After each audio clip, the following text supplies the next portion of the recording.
But here's the final test.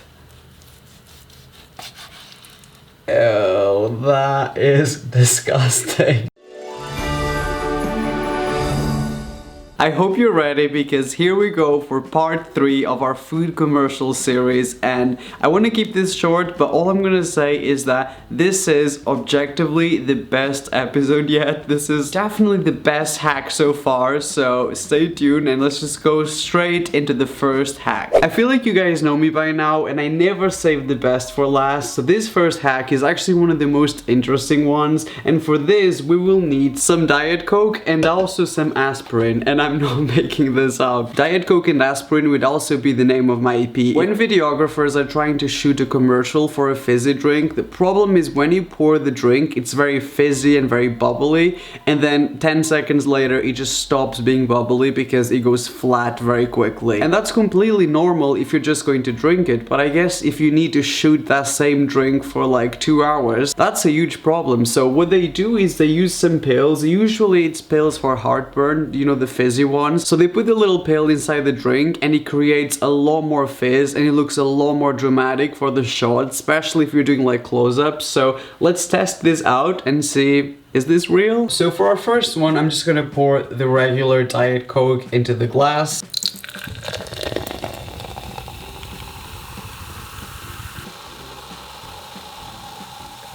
It's still fizzy, but like you can barely see it. There's not much going on, like almost immediately. So in order to make it more interesting, what they do is add the aspirin or anything for like heartburn, anything that's like fizzy. So let's give that a try. And now, wow. Let's add one more just for the fun. That's really cool. You definitely have to like turn it so you can't see it on camera, but like it's definitely doable. I'm not even gonna pretend like I don't need this in my life. Knock me out, aspirin. I think it makes sense. I think it works, and I can see them just adding more and more every time they have to get like a new shot instead of just replacing the whole glass.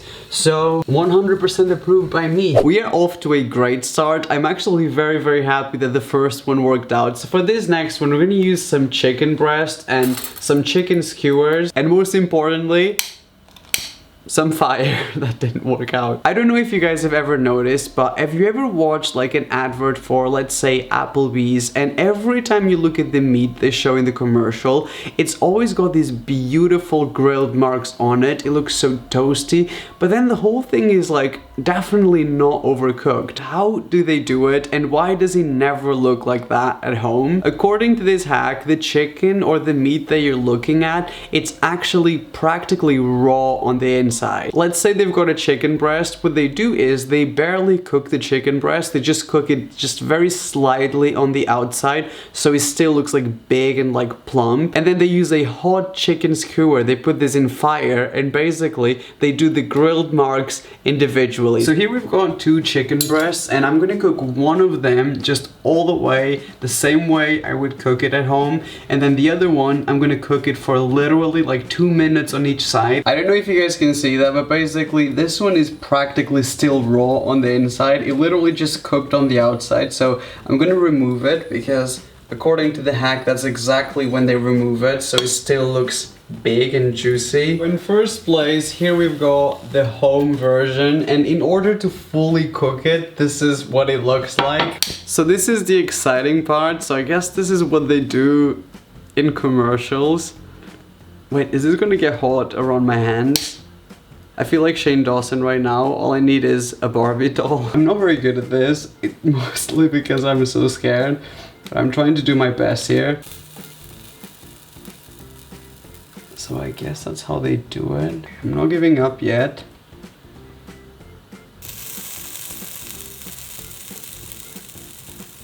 Maybe I should just leave it a little bit longer. And there you go, guys. I guess that's what the commercial version looks like. I did my best with the hot sticks, but I don't think it's my natural talent. When you put it side by side, you see why they only cook it for 1 minute, because it becomes so much bigger. Like the one that is fully cooked is so much smaller. That is disgusting.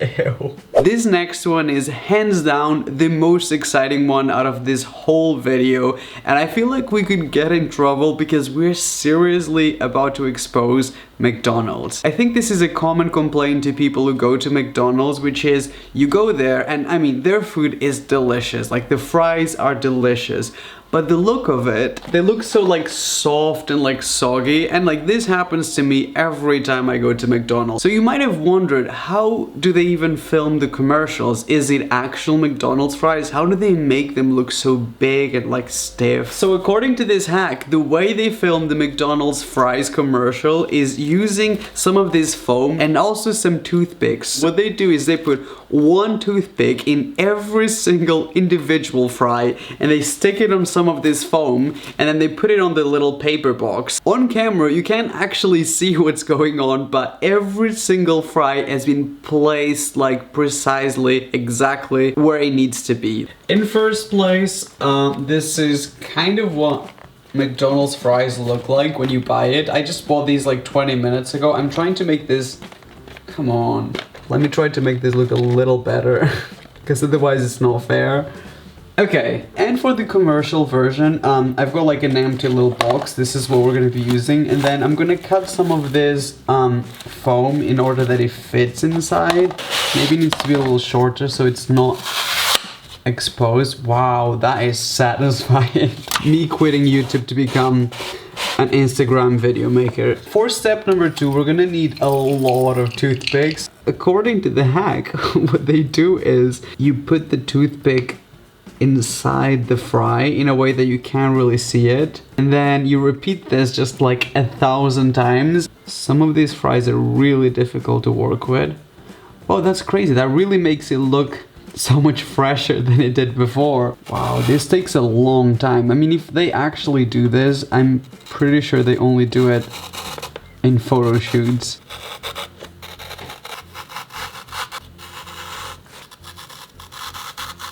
Why is this looking so legit? This is scary. Like, none of these moves, look. You can literally do anything to it. I am honestly speechless and a little bit freaked out because I just looked at it on camera and it looks so legit. I would have never questioned the fact that half of this is literally foam and the other half is toothpicks. 100% it works. This next hack is definitely not as dramatic as the previous one, but this is kind of a continuation of one from the previous video. So basically, if you watch a commercial or like a photograph of strawberries or apples on like advertisement, the fruit always looks so incredibly shiny. It's like really bizarre. Personally, I always thought it's either Photoshop or maybe they use some special like spray that is made of wax to make like the apples look very shiny. But according to this hack, actually it's a lot simpler than that. What they actually use is some deodorant. So we did that last time to give like a wet effect. So I wonder if deodorant also makes things look a lot shinier, because in my opinion I think this is only gonna make you look wet. I'm gonna try my best not to move the camera or the lights too much because I feel like for this one it's definitely very important. So here we've got one strawberry and I'm gonna do my best at remembering exactly where it's placed. And here we've got one apple. Let me just clean this up. I haven't sprayed anything, so this is just the regular apple and strawberry. So for this next step, what we're gonna do is we're gonna use some deodorant. Let's start light. It's not changing anything.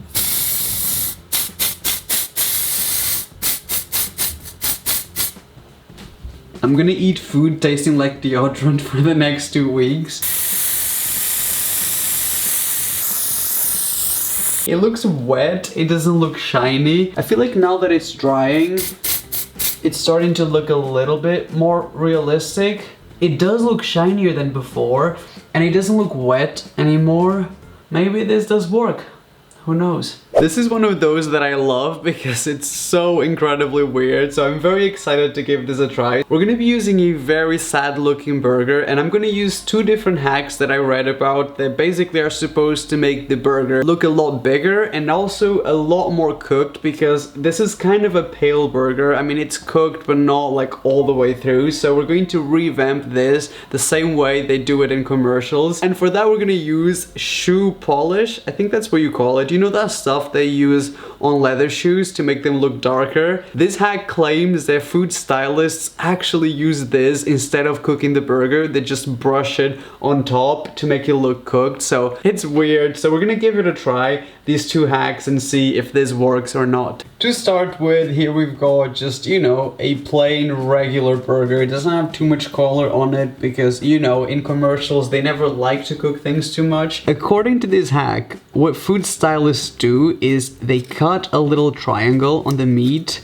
kind of like that, and then they take advantage of the fact that you never see the back of it, and they just open it up kind of like this in a way that looks a lot bigger than it actually is, because you never truly see the back of it. Because they don't like to overcook things, what they do is they brush the burger with some of this shoe polish. Wow, that actually looks real.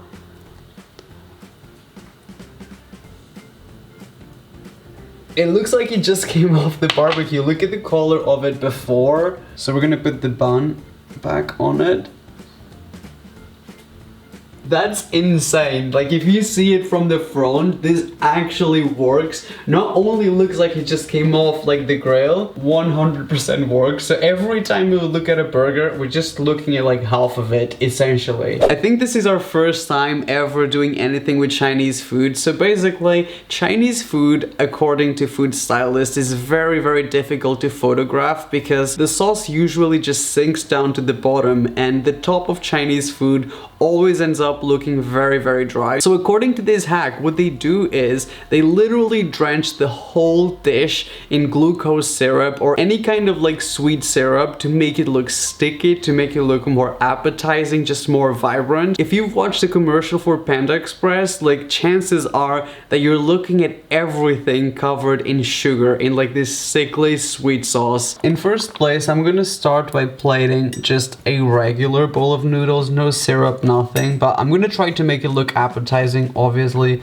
the vegetables kind of around here, a little bit more chicken. So this is our before, our normal version of the Chinese noodles. I literally put it out of the takeout box into a container, and that's it. I think I'd be able to tell if the food was covered in syrup, like if I was looking at a photo of it, but obviously I could be wrong. So I'm gonna give it a try. Oh, this is gonna be so weird. So we're just gonna cover the whole thing in syrup. Oops.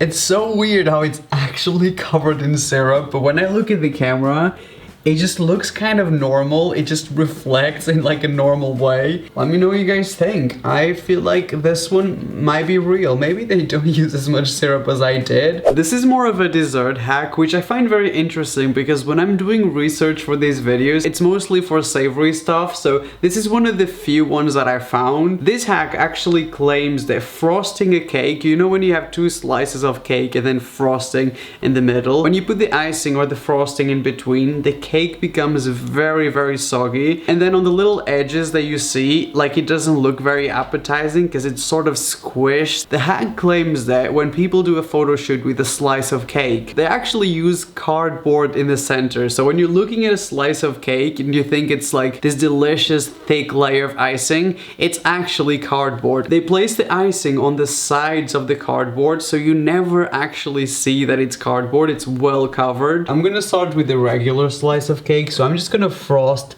like literally the whole thing. Like, this is exactly how I would do it at home. I'm obviously gonna try to make it look nice. I think that's a good layer, so we are just going to place this on top. So for the TV version, we're gonna start with the cardboard because that's like the most important step. Okay, so we got the toothpick, so this won't move too much. Okay, so this goes on top. It doesn't look as squished down, but it's too early to tell. The front bit is a little bit messy because I was trying to hide the cardboard. This is what I do best in life, hide my mistakes from everyone. I think this is one of those that I would have to look at it side by side to see if there's an actual difference. With a little bit of effort, you could also make this one look a lot nicer, even probably nicer than this one. But I do think this is very possible, especially to stop cakes from going soggy and just sinking down. The cardboard is a really good idea. I'm so happy that I've got a nice slice of cake to eat. Just keeping it real, that's gonna be the highlight of my day. Hopefully you guys enjoyed this video. If you did and you would like to see a part 4, definitely give this video a like. I feel like I've got so many hacks to expose, so many things that I want to show you guys, but I also get it if that's enough of these videos, but I've been having the most fun filming them. Give this video a like if you'd like to watch more, and also please don't forget to subscribe and switch my notifications on. Only do it if you actually like my videos and you'd like to see more from me. If not, I mean, there's a lot of other YouTubers who make a lot of great stuff. That's what I always say, like, no one is forced to subscribe. But those of you who actually take the time to subscribe to my channel, get my notifications on, like, I'm so incredibly grateful. Like, honestly, from the bottom of my heart, thank you. Leave a comment down below and let me know what is your favorite cake. That's kind of a sad comment, but honestly, right now, all I can think about is cake. I love you guys, and I will see you in 2 days. Bye bye. Oh my god. I waited for you all day.